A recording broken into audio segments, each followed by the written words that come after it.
Hey everybody, and welcome back to the Trading Couch. It's myself and Luke here, and today we're pretty much just going to be talking about risk management and the segment of risk management, talking through how we manage running trades and what we do to get into positions, ways that you can look to manage the trade as it's playing, and how this actually affects our win rate, our risk to reward, and also how it gives us extra security from losses. Yeah, so we're basically going to run over the tips and tricks that we use to maximise those profits and minimise the risk, essentially. So, yeah, I mean, the first thing, I think the most important thing to go over first and foremost is what actually risk management is, in a sense. It's a big thing. So Yeah. We preach it a lot on the channel, and we preach it everywhere, really. I mean, it's pinned in the Learning Lounge. It's something for us that is so crucial. I believe that if you're not implementing good risk management, you are essentially gambling, without a doubt.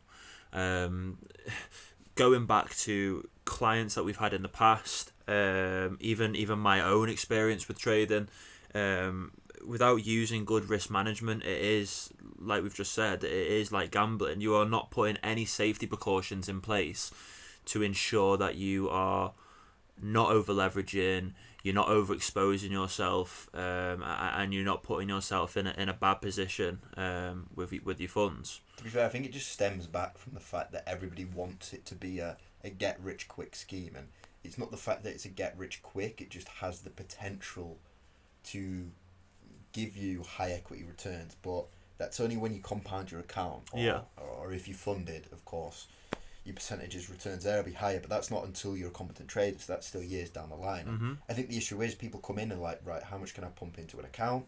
Yeah. £500.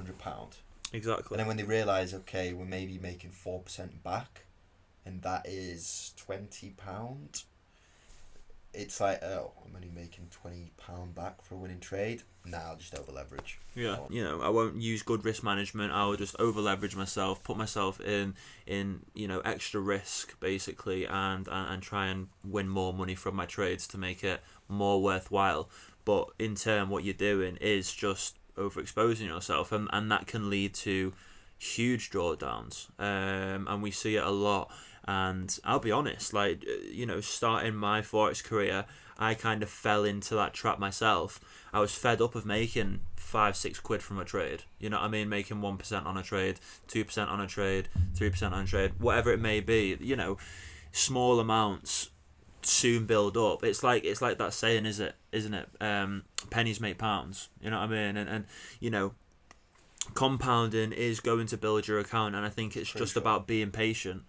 Like you said, it's not a get rich quick scheme. It's something that takes time, and with time comes money. So, quote of the day.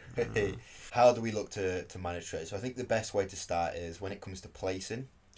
Of course, I think I can vouch for the both of us now that we have set criteria that needs to be delivered in order for us to place a trade. So it's almost like a checklist. Mm-hmm. Have we been delivered this? Are we sure we're trading the trend? Yeah. Are we sure we have confirmation of the entry?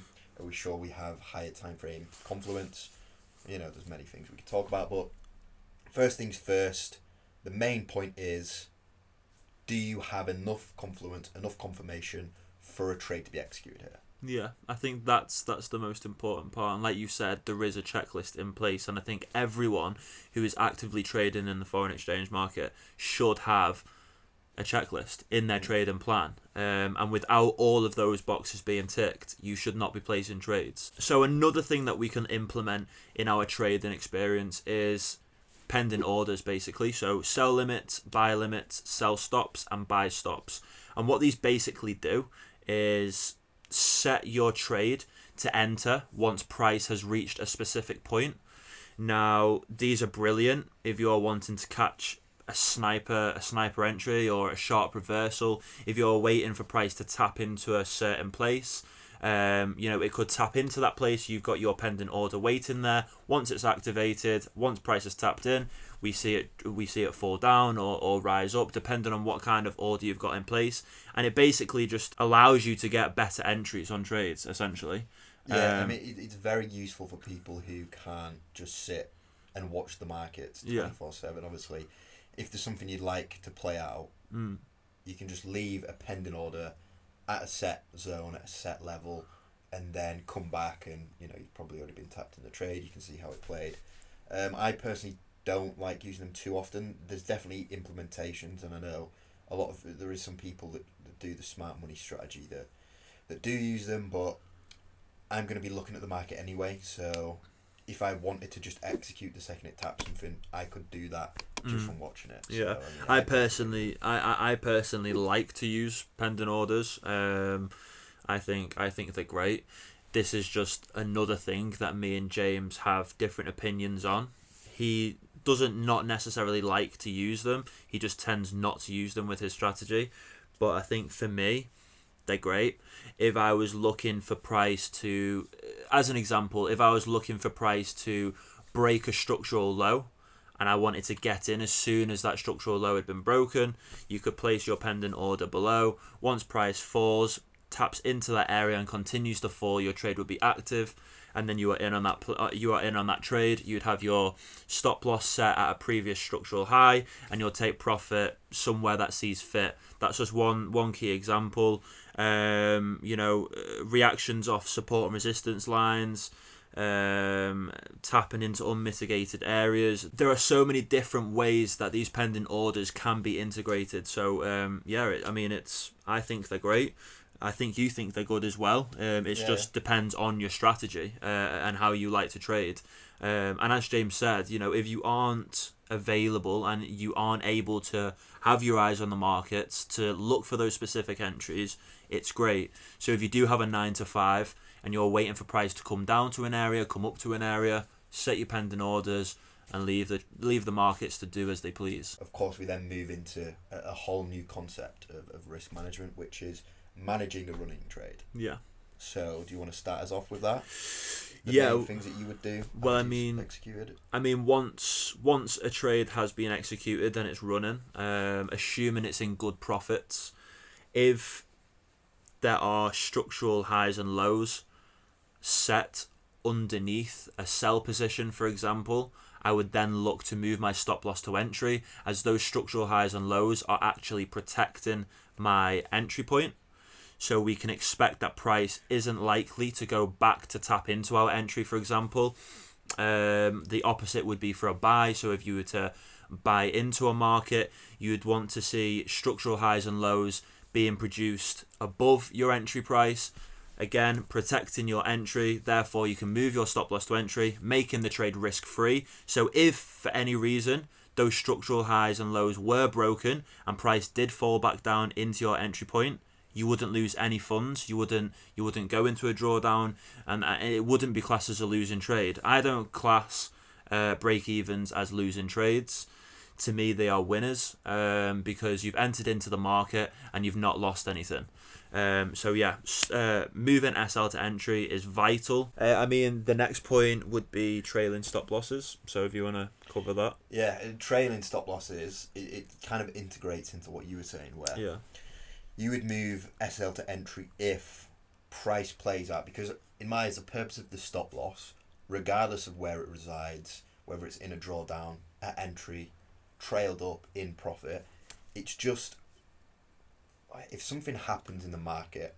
So if we have displacements, if something goes against your analysis, you want to be taken out. Yeah. Obviously, it needs to be heavy confluence against your analysis. It's not just, oh my god, prices stop moving up, let's get out now. Yeah. Of course, it has to be, as you say, like protected structural points, protected highs, protected lows, major structural points that if you were to see get broken, you would want to be taken out of the trade, because it then goes against your bias or your directional bias. So exactly that, yeah. wherever that resides, place your stop loss. So of course, at first, my stop losses are pretty much always at structural points, above structural points. Yeah, That's the whole point of the liquidity flow in the market. Why we have to run highs as liquidities, because it's pretty much where everybody puts the stops. Of course, on different time frames, you're going to have different highs that are being protected, but stop loss is usually always going to be at these structural points. So as price plays out and we make new structural points, we can keep moving that stop loss to those new structural points. So as I said, wherever that resides, whether you go from having a 20 pip stop, a new structural high formed, take it down to 5 pips, a new one's formed, 10 pips profit, and just keep going, keep going, Yeah, keep going. and that's basically a trailing stop loss. Yeah. So if you had a trade that was heavy in profit, you would just basically, well, I would anyway. I would like you said, trail it above those structural points. So if for any reason there was displacement and price looked to be reversing, it would take you out before you lost too much of the profit that you were originally making. Partials, stop loss movements, it all mitigates potential losses, because if we can move that stop loss to entry or into profit, as you say, no matter what, we can't lose, which, as you said, to me as well is a win. You can enter in on the market, have that experience of being in that trade, and coming out without losing. Yeah, then that is classed as a win 100%. Yeah, in my eyes, that is classed as a win. Yeah, yeah. So I think the last point really is taking partials. So, and then for everyone that knows, this is partial closes. So closing a percentage of your position. Yeah. So I risk personally 2% of my equity per trade. So as an example, say that I had a trade that was running 1 RR, so I'm up 2% of my equity. What I could then do is take a 50% close. I've then taken 1%, so I've banked 1% profit. Now what's left in the market is 1% risk, because I was originally risking 2% of my equity. I've banked 1%, so that's great. I've made 1% of my equity. I am now only risking 1% of my equity. So if stop loss was to hit, I would still be breaking even. Now you can then go on to implement other things like SL moves, so moving your stop loss to entry. Upon doing that, you have at least made 1% of your equity on that trade. So there's just so many ways of integrating all of these different things regarding risk management that can maximize those profits and minimize those losses. But yeah, as a whole, taking partials I think is very important in everyone's trading experience, as it does alleviate risk from your original position, but it also guarantees you with some profits on those profitable trades. Yeah, I mean, it's just an implementation to help minimize risk. Obviously, you've got a trade-off. Like, as you say, when you get to 2% profit, you take off half your position now. That means no matter what, you will come out break even, which is great because you've now completely minimized any loss. But then, of course, at the same time, if it does play out, you won't make as much as you would have. But I think in trading, it probably is more about minimizing those losses than maximizing returns. Yeah. Even better so, say that a position was in 2 RR, so I was up 4%. I could close 50% of my position, guaranteeing 2% profits there. So then if stop loss was to hit, then I've made 1%. You know what I mean? Because say that stop loss did hit, I would have at least guaranteed 1% there. So I feel like partial closes are just a great way of ensuring you bank profit. Like you said, it's just a great way of ensuring that you bank profit. But on top of that, the main reason I use partials, and the point I want to get across, is that it's because I will partial where most people would typically have their take profit. But because I do a top-down analysis and follow my higher time frame story, my take profit will be at a higher time frame point, which could take weeks to play out. But I will hold that position for weeks with the expectation that it will follow my higher time frame bias.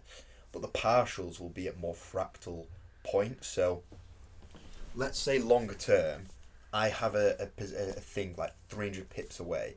So price is in a very long-term downtrend. The previous low is 300 pips away. But obviously, as we look more fractally, we're going to have impulses, retracements all the way down.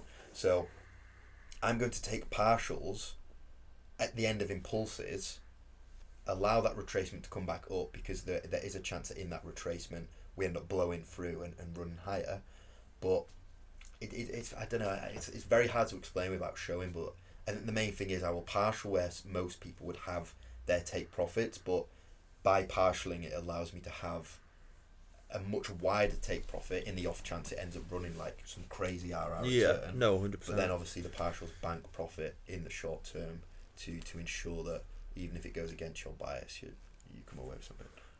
100%. Yeah. I mean, obviously, you implement it slightly different than I do, and that's just differences in strategies. Do you know what I mean? Obviously, I like to implement it based on how much profit I'm in terms of RR and percentages, because I will have, you know, like you said, with your strategy, you might have a very large take profit that, like, you know, could take weeks.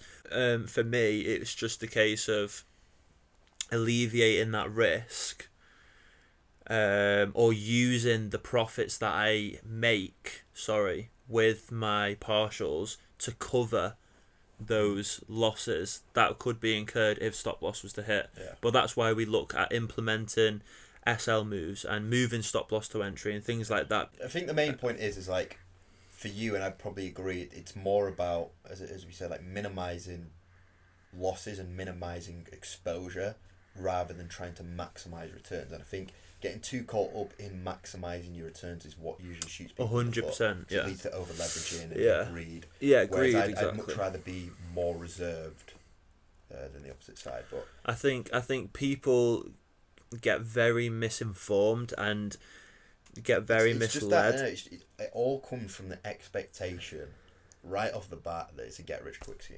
Yeah. Anyone that you hear, I trade the financial markets, like, you must be making loads. But at the end of the day, when it comes to trading is or can be extremely risky if you don't implement good risk management.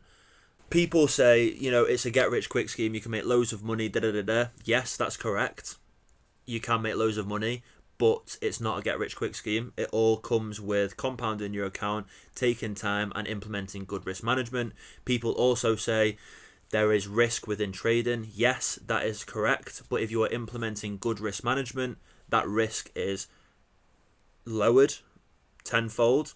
It depends how strict you are with your risk management. Both me and James are quite strict with our risk management, and we do have set things and set criteria in place. And I mean, our trading experience is the majority of the time quite nice, quite good, because we do implement good risk management and we are strict with our trading plans. So I think it all brews down to having a set plan and implementing it every single time without fail. So this is going to round up the video. We have gone over risk management. We've gone over some of the things that are included in risk management, how we implement risk management.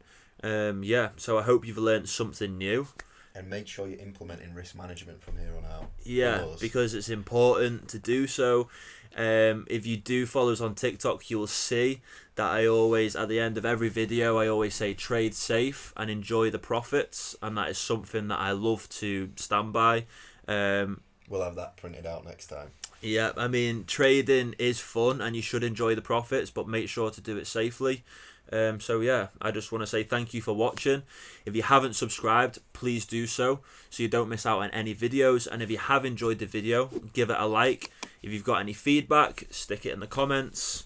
And yeah, I mean, me and James will see you in the next Trading Couch video.